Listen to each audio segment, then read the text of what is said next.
The term deep learning refers to training neural networks, sometimes very large neural networks. So what exactly is a neural network? In this video, let's try to give you some of the basic intuitions. Let's start with a housing price prediction example. Let's say you have a data set with 6 houses, so you know the size of the houses in square feet or square meters, and you know the price of the house, and you want to fit a function to predict the price of a house as a function of its size.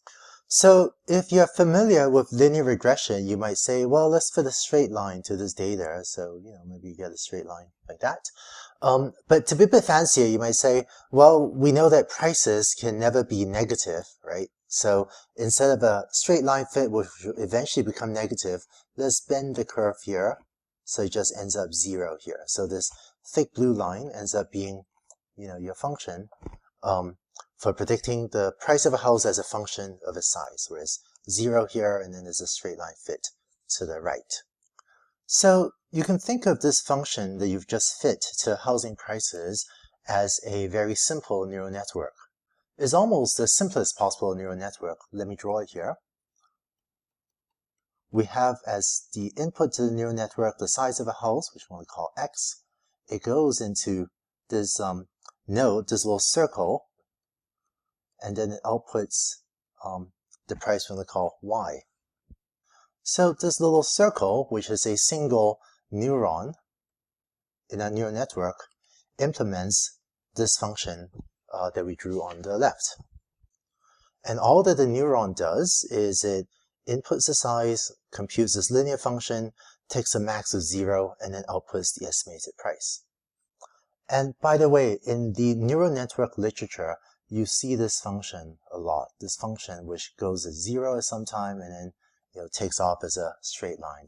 This function is called a ReLU function, which stands for rectified linear unit. So ReLU.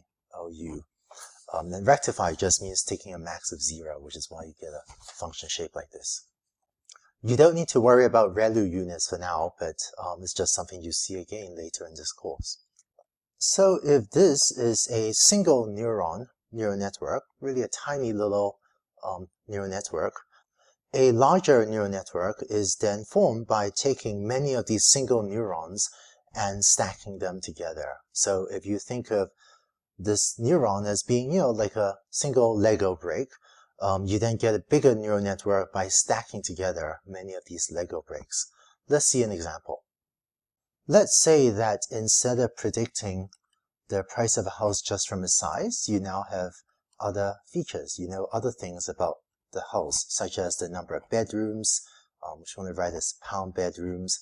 And you might think that, one of the things that really affects the price of a house is family size, right? So, can this house fit your family of 3 or family of 4 or family of 5?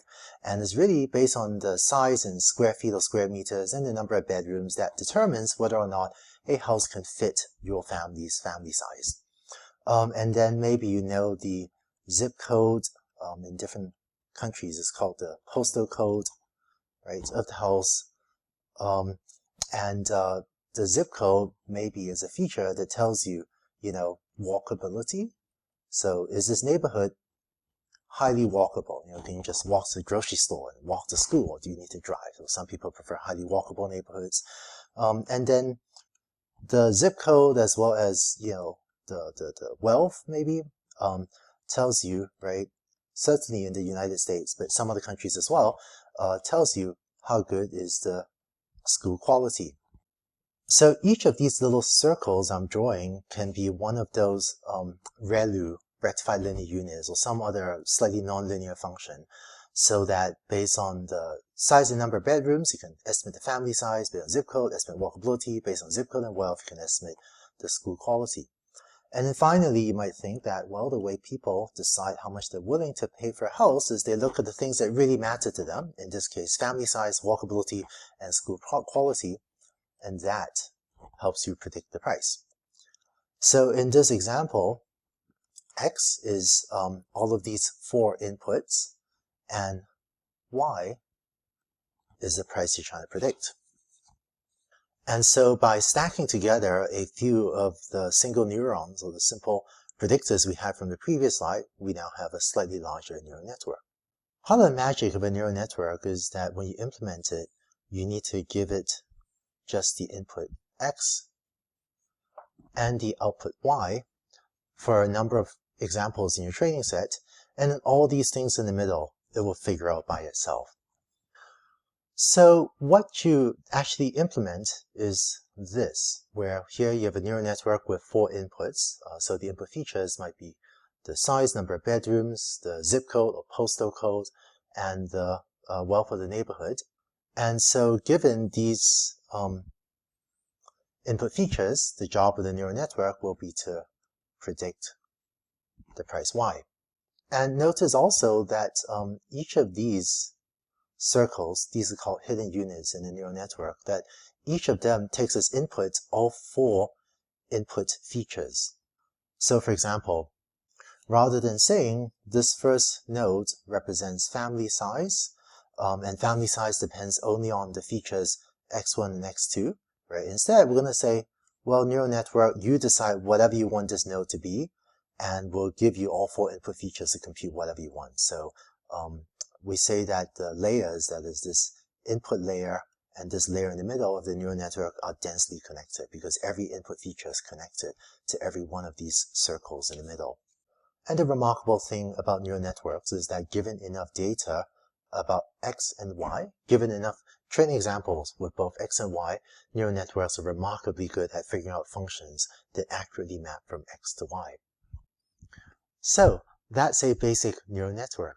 It turns out that as you build out your own neural networks, you probably find them to be most useful, most powerful in supervised learning settings, meaning that you're trying to take an input x and map it to some output y, like we just saw in the housing price prediction example. In the next video, let's go over some more examples of supervised learning and some examples of where you might find neural networks to be incredibly helpful for your applications as well.